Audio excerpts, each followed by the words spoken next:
Thanks, Meredith. Welcome, everyone. I'm so excited to spend an evening with you.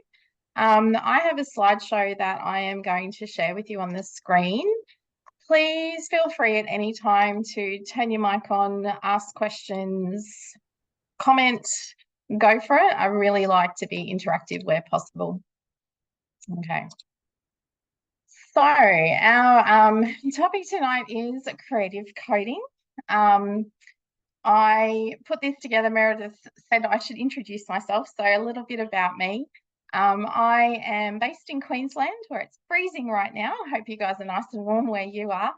I have been a teacher. I like to tell people I've been teaching since the 1900s because my first year as a teacher was 1999. I've taught in many different places and situations throughout Queensland. I've done primary school mostly in teaching, but also swapped to high school when our year sevens transitioned from being in a primary school campus to high school. So tried a bit of that as well. I spent a number of years in a regional position as what they call the STEM champion. It was most horrible of titles, and we felt like we should have a cape and be able to fly into schools. But what it was about was being a champion for a STEM action plan in schools to really dig into curriculum. We had a big part in rolling out the technologies curriculum into schools. We fast-tracked the digital technologies curriculum as well, so that was sort of a big focus of our work. I've done roles as specialist teachers in primary schools too, which was always a bit of an interesting dynamic. But yeah, have really loved my time as a teacher. The last 2.5 years though, I've taken a bit of a break from teaching, and I'm currently the Community and Engagement Manager for CodeClub Australia. So CodeClub Australia is a global network of volunteers that work together to get our kids into coding. When it was first started over in the UK 12 years ago, it was about volunteers running those coding clubs when coding wasn't part of curriculum. It was mostly after school or before school clubs, particularly in libraries. It's kind of aimed at kids between I'd go 8 and 12, and then there's a second part called Coder Dojo, which was for the older kids. But these days it's just sort of Code Club for everybody. So it's been in Australia for 10 years. It's volunteer based, and it is a resource that is completely free to everybody to access. So in the past, that has looked like volunteers in public spaces such as schools or libraries, using the free resources to help get our kids coding. These days, though, it's mostly teachers in schools that are using the resources to get kids coding. In Australia, we have about 1,600 registered clubs, and 90% of those are within a school, whether that's a specialist teacher using the resources across a whole school or a classroom teacher using it to support them to do digital technologies, or librarians running it in lunchtime clubs. There's a huge variety. And the other 10% are found in public libraries, neighbourhood centres. We've got some homeschooling families. There's lots of really cool stories about where this is. As a teacher, I used to use the Code Club resources to run a Code Club at lunchtime, but also used it in my classroom as well. So a lot of what you will hear is based on personal experience and how I've engaged with coding and to get kids having lots and lots of fun. So to sort of really get where we're going tonight to chat about creative coding, it's good to have a bit of an understanding and idea of the resources that are available. So I'm going to encourage you to put the Zoom screen to the side and jump onto another web browser and go and explore the website while I'm chatting to you. The website itself, when you jump on, there's a projects tab up the top, and you can search through all the different projects.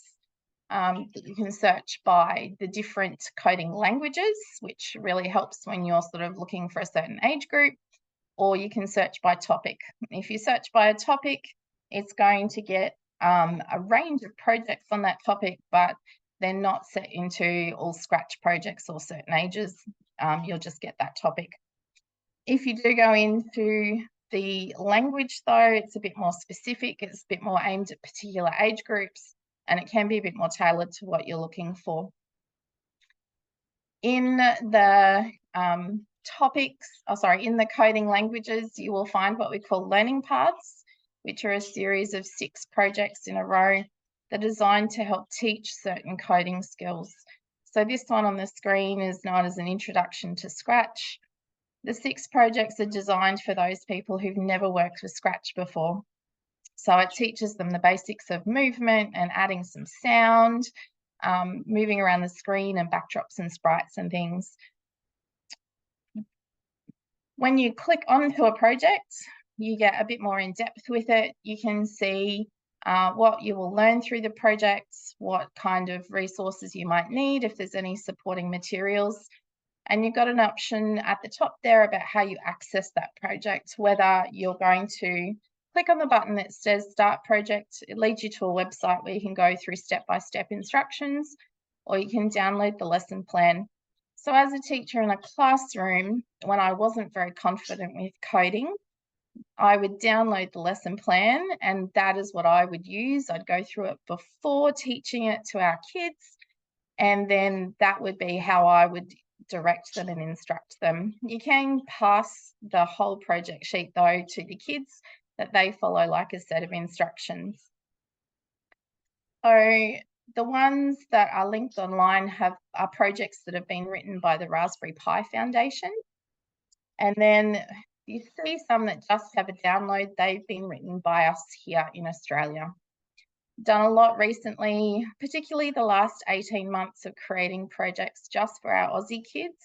They're based on things that are relevant to our kids, and they also directly link to our curriculum. And for each of the project pages, you will find curriculum alignment to the digital technologies curriculum from the Australian curriculum. I am going to work with Meredith's help, hopefully very soon, to get that aligned to the New South Wales as well. So if you haven't heard of Raspberry Pi before, CodeClub is run and organised by the Raspberry Pi Foundation. They do a lot of work and a lot of research into computer science education and how our kids learn the best. They released a paper in 2021 that was called Culturally Relevant and Responsive Computing, a Guide for Curriculum and Design. And it came through with a lot of great recommendations about approaching coding in classrooms with our kids and the key factors that influence how much our kids engage with it.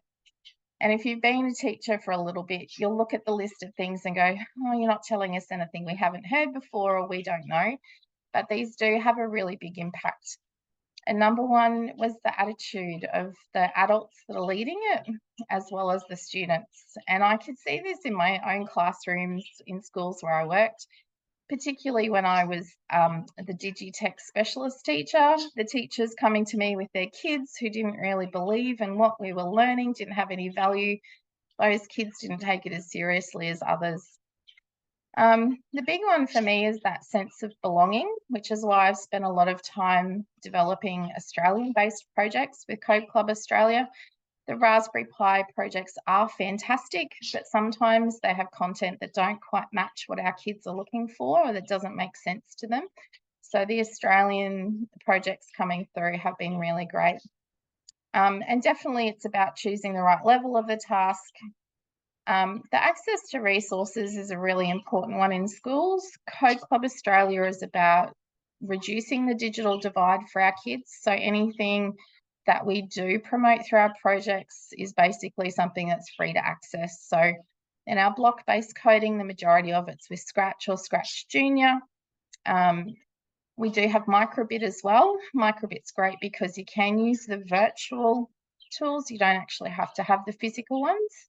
And then as you get into text-based programming, there's a variety of software that we recommend, but each school will have their own.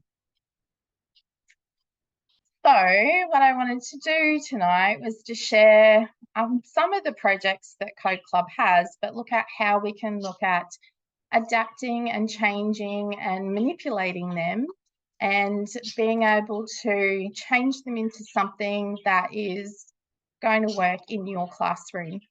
So I'm going to start with some Scratch ones.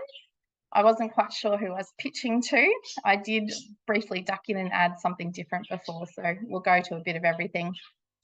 So gamifying for our kids is a really huge one.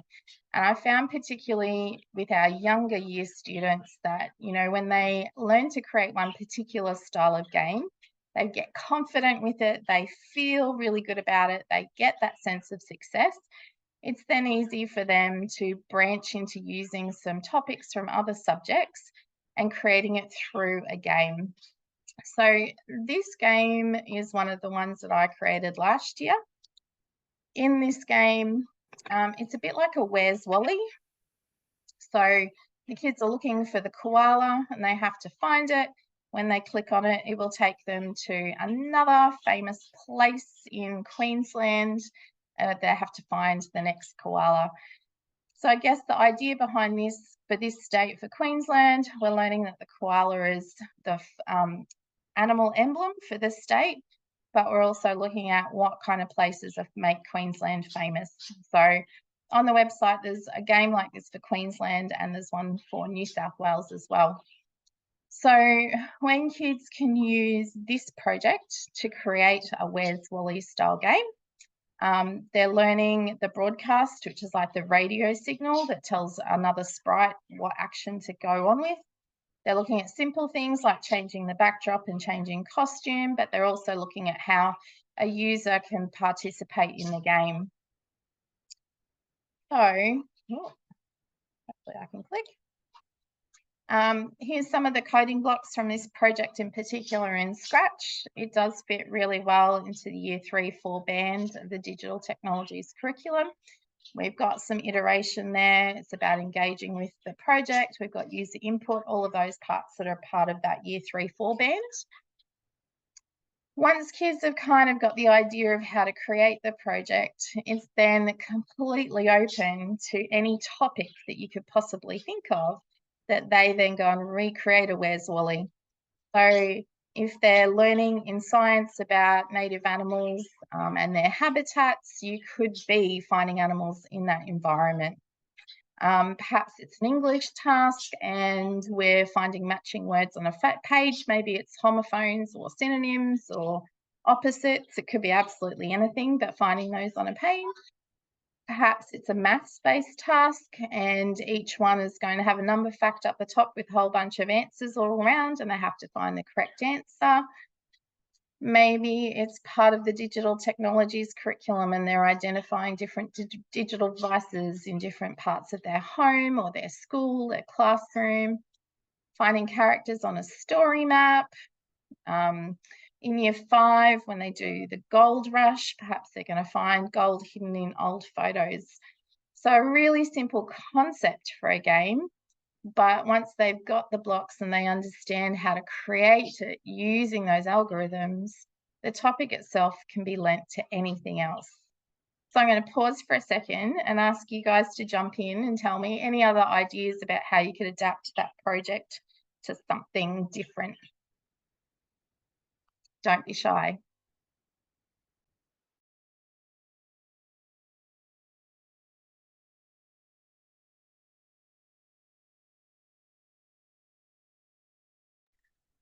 I'll jump in.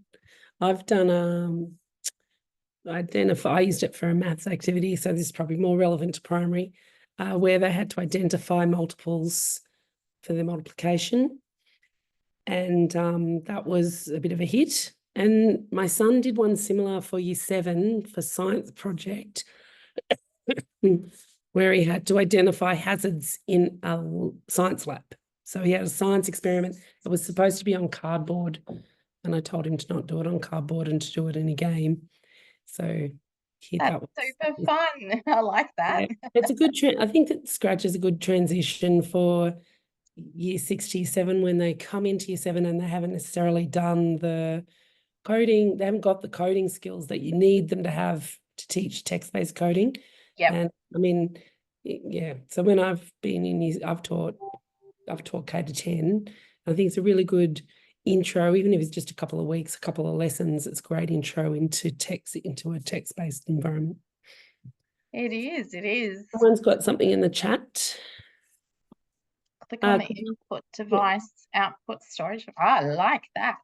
Good. Absolutely. Yep.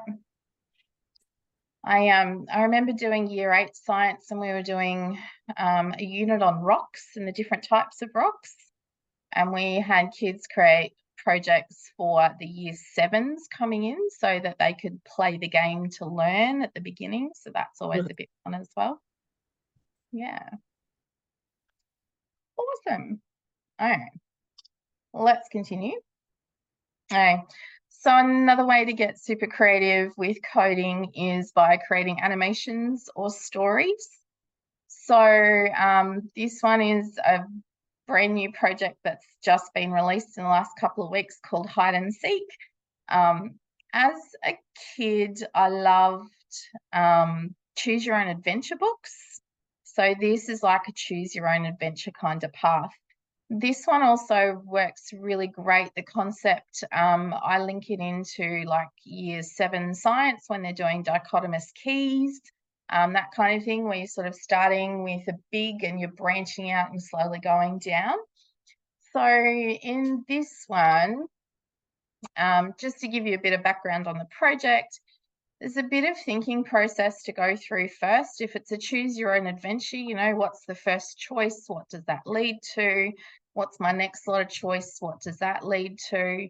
In this one in particular, if they get to the second question and they haven't found where the robot's hiding, they go back to the beginning until they can get to the right one. So that concept of drawing those network diagrams and understanding the process is really important. So this kind of concept of doing an animation with a story or a process or a network diagram, it can be done in any of those coding languages. We can come up with some really cool pathways. You know, if you're creating it using like a web page style and the buttons are going to lead to the other pages, you can create cool Python projects.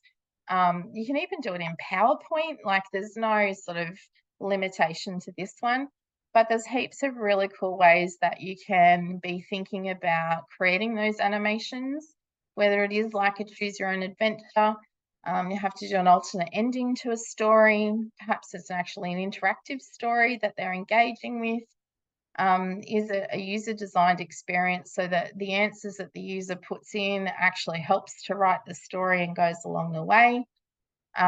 Enacting a story map, following directions around town, there's really kind of no limitations on what this one can be. I've seen it used a lot kind of in like a health classroom where you're looking at the choices of healthy foods and, you know, if I've got a choice between these two things and I choose this, what does that end up doing?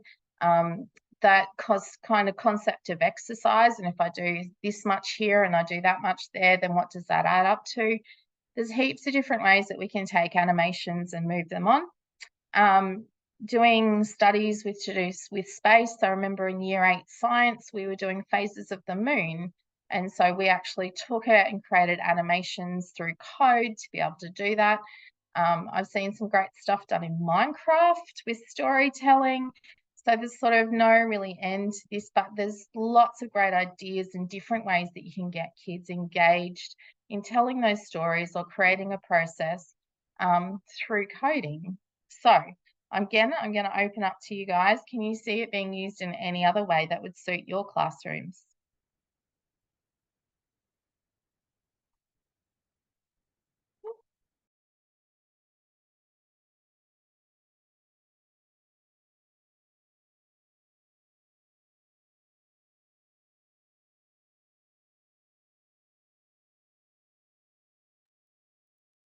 Very quiet group. I will keep jumping on. Sustainability is another big one where there's lots of different things out there that look at things that we can do, creating a call to action, doing some form of research. So a lot of the Moonhack projects that I created are about sustainability. Moonhack is an annual coding challenge that CodeClub Australia runs. It happens in October. So a couple of years ago, our theme was satellites and looking at both natural and man-made satellites and the impact that they have in our world. The project that's on the screen called Stop the Fires was about the satellites that have been orbiting Earth for the last 20 years, and their purpose up in space is to look for smoke that identifies large fires that are burning, mainly trying to target ones that might be in unpopulated areas such as the Amazon, to be able to raise an alert to it. So this particular game created a clicker style game, which the kids seem to be absolutely in love with. I'm not sure if cookie clicker is still a big thing in kids areas. It was a big thing here for a while. But clicker style games really seem to appeal to them. But it was really interesting to see when kids shared this project back how much they learnt about, you know, the role that those satellites play in collecting data on different parts of our Earth and how that's fed back into the people who can actually take action when it needs to be able to happen. So a whole bunch of different sustainability projects can be out there. That the ones on screen have been created to sort of showcase different research that's already happening out there. So the Scratch Junior one, Clean Your Planet, we've got in Scratch the drone planting one. That's a really cool research project where they wrap native Australian seeds in manure and they load them into a drone and they go and fly that over certain areas to try and repopulate the area. Home Power Hero was about turning off your devices to save electricity. The Python one, so fire danger warning, was about raising those alarms. The carbon footprint was about people inputting some decisions and choices and getting a readout about their carbon footprint and giving them suggestions about how they could possibly make some improvements in those areas. The microbit ones are all about collecting data and being able to use that. So the soil moisture one is a pretty simple and easy one to do. The Save the Trees was about microbits sort of reading movement and making alerts to rangers if trees were being chopped down. There's so many different things that you can do in that sustainability area and create a call to action. I think the biggest thing with these ones is about kids being able to come up with a digital solution to a problem, not being locked into, you know, a lockstep project approach, but them doing some research and then being able to show and understand and put that information that they've discovered into a coding project that can then be shared with lots of people. So the carbon footprint in one in particular, you know, the kids can come up with their own questions that they've put in to be able to get people to respond. Microbits are one of the most fun. I've used them in high schools quite a lot. Their ability to collect data and export into a spreadsheet that you can then manipulate to look for trends. You can put forward some calls to actions that are going to go with. I had they weren't quite a STEM extension class, but we were quite focused on integrated learning. And our problem that we were given was litter in the school. And so they kind of had an open slather about what we could do to address this issue. We had microbits that we could use. We had some Arduinos. We had, they could have just, you know, coded a web page with HTML, could have done Scratch, completely up to them. It was really cool to see the kind of things that they came up with because they had this sort of open-ended problem and no real limitations. So we had kids that were using microbits and sensors, and they had 4 different bins, and each of the bins was for a sports house. And each time you put a bin in, a bit of rubbish in a bin, you earned a point for your sports house. So suddenly we were having litter picked up and put in bins as opposed to just dropped on the ground. There's a really cool YouTube clip about people doing something similar in a park. And when people dropped the rubbish into the bin, it played like this sound of a really long, slow drop. And people would go and find more rubbish and put into the bin just to hear it again and again and again. So there's some really cool ideas that kids come up with. We had that one that as soon as rubbish went in, they could hear an applause or a woohoo or whatever they had chosen to record. lots of different ideas that, yeah, it's amazing what kids can come up with. Okay. Data presentation is also one of those really big ones. I think in the Digitech curriculum, that data component can sometimes be swept to the side. Creating algorithms and coding is sometimes the big focus, but that data aspect is some of the most important, sometimes also the most confusing for our kids. So on the website, we've got some really cool projects. We've got this one called Persuasive Data Presentation about, you know, taking the data and how can you then turn that into some cool graphics to do some work with it. Can you use the data to be able to predict a future outcome? Can you manipulate the data? Can you turn it into infographics? Lots of really awesome stuff to do with data that we sometimes don't really think about. One of the Moonhat projects this year looks at a research project in Western Australia that sits around turtles, and the concept that the gender of turtle hatchlings is determined by the temperature of where they have been, you know, laid in a nest. And so the impact that global warming is having on some of our turtle species is actually quite dramatic, because we're going from having a 50-50 gender split to being all males or all females. So it's been a really cool project to pull together where kids can input data from an actual research project and then work with and manipulate that data to look at future trends and then come up with, well, how can we, you know, help this certain turtle race to survive? Is it about creating a device that can control the temperature of the sand where they are? Is it building shade structures? Is it, you know, what is it that we're going to come up with? So I'm keen to hear about, are there any ideas about how data can be shown through coding that you might use already?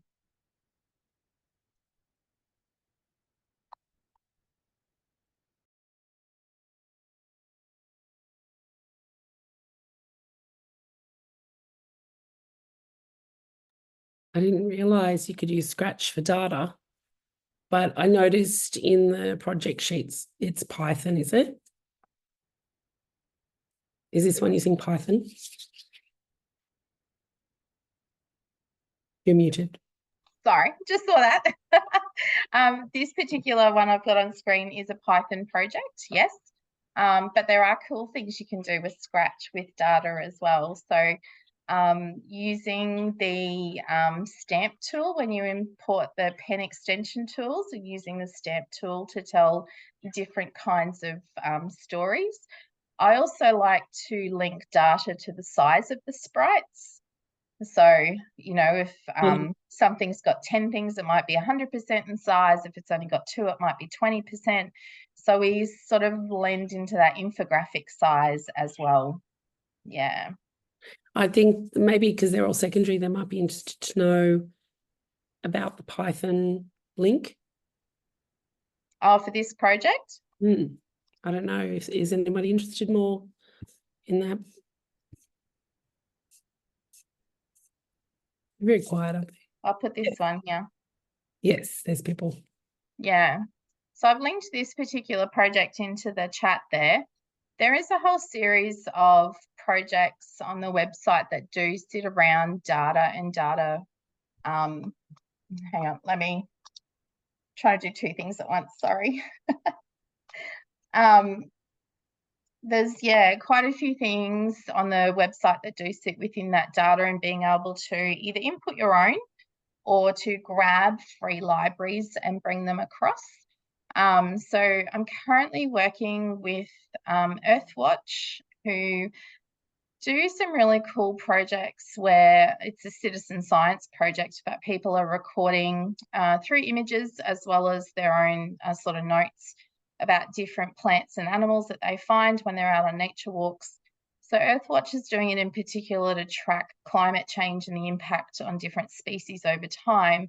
But you can actually then go and access their data for kids to be able to come in and manipulate with. So something like this project that is about persuasive data presentation, it gives you a very general look at how to import that data and how to go about presenting it through Python.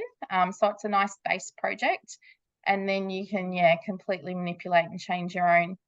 Other citizen science ones that you can go and grab data on very easily. There's the koala conservation, that all their data is up there for free. There's a flying fox study that Sunshine Coast Council does that you can access their data. There's turtle trackers all across that can do that. The great, what's it called? The marine debris study that is part of Clean Up Australia Day each year. So lots of really cool things that you can go and access. I can see that comment there about controlling the sand temp with microbit. Yeah, that's very cool. That would be great. There's so many easy things to do with microbit, particularly in classrooms. Their ability to record temperature and track temperature over time. My year sixes, I used to get a kick out of recording sound level in the classroom, and we'd investigate our sound level and the impact that had and what could we do to change that. Teachers have used it for persuasive reasons for getting aircon in classrooms because they've recorded temperature over a period of time. So yeah, there's heaps of things that we can do with data and do that.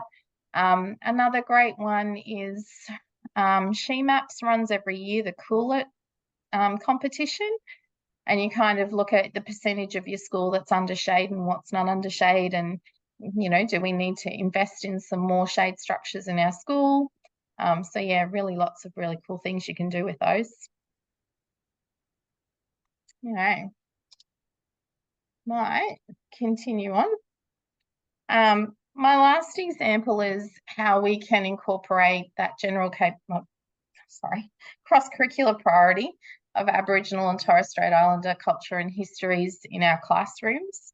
I was very fortunate 2 years ago to go in my role in CodeClub up to Thursday Island. I had taught there way back in early 2000s as a classroom teacher for 4 years and had the best time, so it's great to be able to go back. But I went back because we were invited to share one of their cultural stories about the Tagai constellation through a coding project. And this beautiful group of year sixes you can see on the screen were a class who were really keen to do some new learning around coding. So I got to spend a couple of days with them. We had Uncle Richard share the Tagai constellation story with us that he was told as a young boy. And we then worked together to turn this into a coding project. So I'm actually going to share the coding project with you as a video. The project that you see. Tagai is the sea hero of all Torres Strait Islanders, and he also helps us navigate at night. Tagai took his 12 Zugubal out to fish, but they had no luck. Tagai told his crew to stay in the canoe while he goes to another reef to look for fish. When Tagai returned, he saw his supplies was gone and he got angry at Zugubal. Tagai sent his men into the sky. He said, "Never bother me again." The story of Tagai teaches us not to be greedy, to look after others.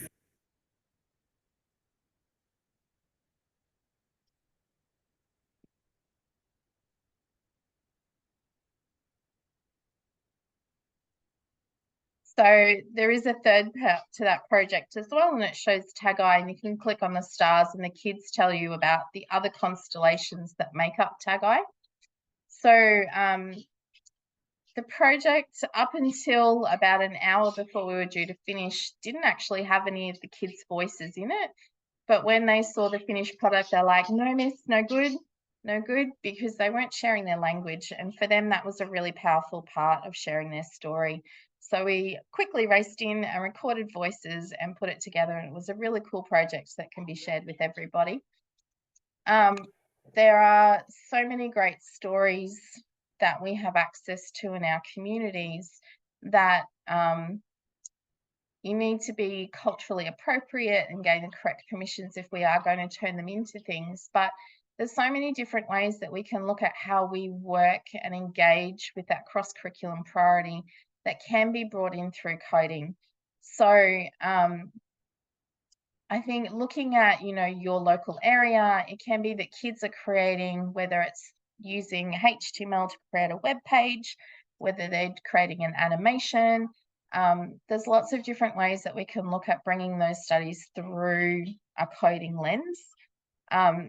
Many of our elders in local communities are quite passionate about our kids being adept at coding, at being part of the digital world, about engaging in that area of learning. They recognise how engaged our kids do get when we incorporate it in. And that natural part of storytelling really does lend itself to coding, particularly in primary school classrooms where it is that storytelling element. But then we do also have, when you're looking at our older kids and they're looking at, timelines of history, and they're making those sorts of connections, they're looking at the concept structures, they're looking at, all of those bigger picture items, we can bring them through in coding projects, whether it's through that acknowledgement through a web page that they're creating that's interactive, whether it's, developing some kind of information system. There are heaps of ways that we can bring that through in our classrooms.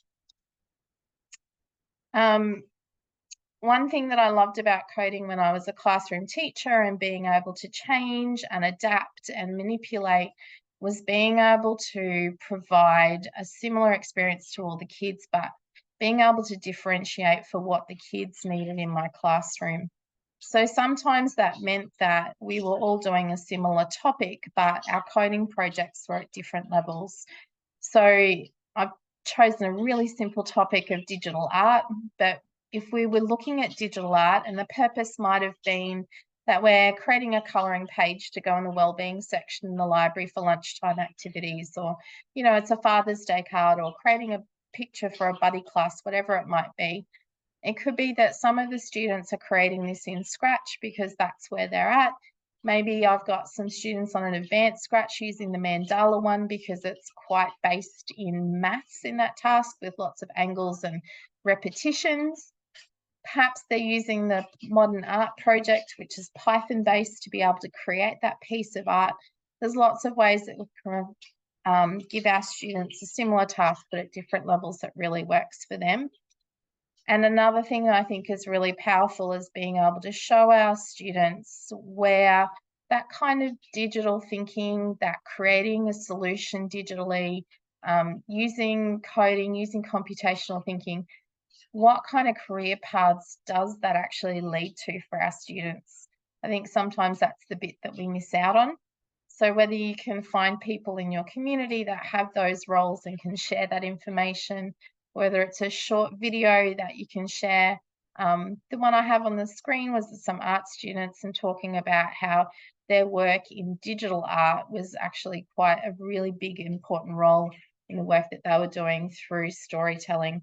So being able to bring in that, I guess it's like the strand of science as a human endeavour. Where does it sit in future careers? And what can we do to enlighten our kids about what those career paths are? So I'm kind of coming to the end, wrapping up. There's heaps and heaps of projects on the CodeClub Australia website. Like I said at the beginning, are free to access for everybody, no strings attached. You can look further than that. You can jump onto Raspberry Pi to access all of their research documents. There's so much more there. Raspberry Pi also put out the Hello World magazine. It comes out once every 3 months. Hello World magazine is full of articles from people on the ground who are teaching, who are using different parts of Digitech in their curriculum, in their classroom. Some really cool things come through, and that I think the next issue is all about AI. So yeah, it's a great one. It's free to download every time it is released, so it's a great one to do. CodeClub Australia runs a couple of e-learn courses. The second one, which is about Scratch, is coming very soon. And we do run that global coding challenge at the end of the year, which is heaps of fun to take part in. Last year we had 44,000 kids around the world take part, which was super cool. This year it's about mitigating climate change and what can we do. We've got Python project I told you about with turtles and temperature. There's also going to be a design project, coding in any way that kids want, with the concept of the Great Pacific Garbage Patch, which is, you know, bigger than Western Australia, but it's an entire garbage pile in the middle of the ocean just floating, and saying to our kids, it's a problem, what can we do to get rid of it? Or what can we do to stop adding to it? So the design brief is going to be heaps and heaps of fun for kids to jump into. So those are my details at the end. Feel free to reach out at any time. So I did leave 10 minutes at the end if we had any questions or queries or general chat. Feel free to turn your mics on.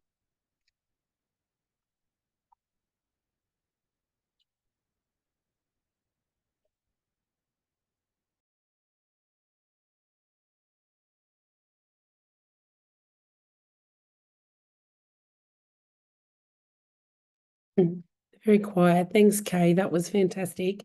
I've been putting, every time you said something, Yeah. I put it in the chat. So everybody's they've clicked them. They've got like 50 things open. But there is heaps there. There's so website.